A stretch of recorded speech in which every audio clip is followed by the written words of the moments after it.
या क्या है उसे हमें दूर करने का प्रयास करना चाहिए और किसी भी शब्द का बड़ी ही सावधानी से प्रयोग करना चाहिए। संयुक्त क्रियाओं का प्रयोग, कई बार क्या होता है, संयुक्त एक क्रिया दो क्रियाओं से मिलकर के बनती है तो संयुक्त क्रिया होती है। जब दो क्रियाएं एक साथ में जुड़ी हैं तो उनका उपयोग भी बड़ी सावधानी से करना होता है, क्यों आवश्यकता एक क्रिया की है, हम दोनों क्रियाओं का उपयोग कर रहे हैं या संयुक्त क्रिया का उपयोग कर रहे हैं तो इससे भाषा प्रभावशाली नहीं हो पाती है। उसके बाद में आता है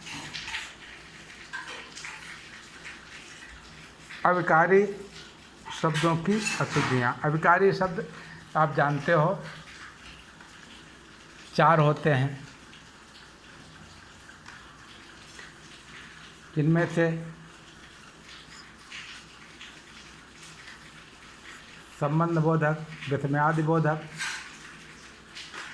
क्रिया विशेषण और समुच्चय बोधक, ये 4 होते हैं। इन चारों का अगर हम ठीक प्रकार से उपयोग नहीं करते हैं तो वाक्य ठीक से नहीं होंगे और उनमें अशुद्धियाँ रह जाएंगी। इन अशुद्धियों को दूर करने का भी हमें प्रयास करना चाहिए।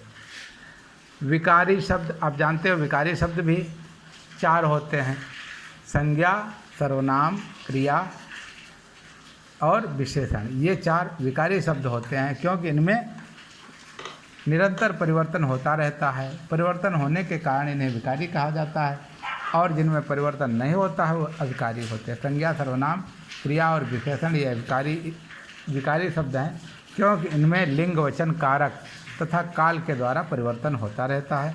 तो इन्हीं परिवर्तनों के कारण ये विकारी कहे जाते हैं। इनकी भी अशुद्धियाँ दूर करने का प्रयास करना चाहिए।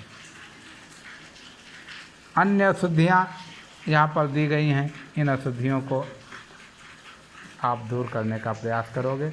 हमने इस वीडियो के माध्यम से आपको उपलब्ध कराने का प्रयास किया है। मित्रों, एक बात और है, जब हम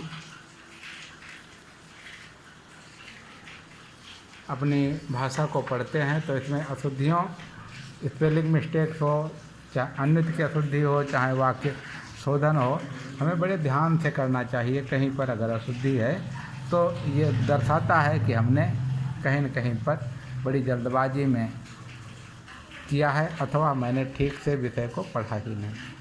बच्चों, एक बात और मैं कहना चाहता हूँ, आपके पाठ्यक्रम में संशोधन कर दिया गया है और आपके लिए रिड्यूस्ड पाठ्यक्रम मिल गया है, जो शायद अली सर ने या दूसरे टीचर्स ने आपके पास में भेज दिया होगा।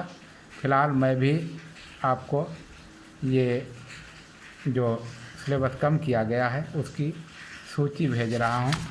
आप उनको पढ़ करके और इन्हीं के हिसाब से अपने बोर्ड की तैयारी करने का प्रयास करोगे। ऐसा सुनिश्चित करेंगे जिससे हमारा ठीक से पेपर हो सके और हम अच्छे अंक प्राप्त करते हैं। धन्यवाद बच्चों।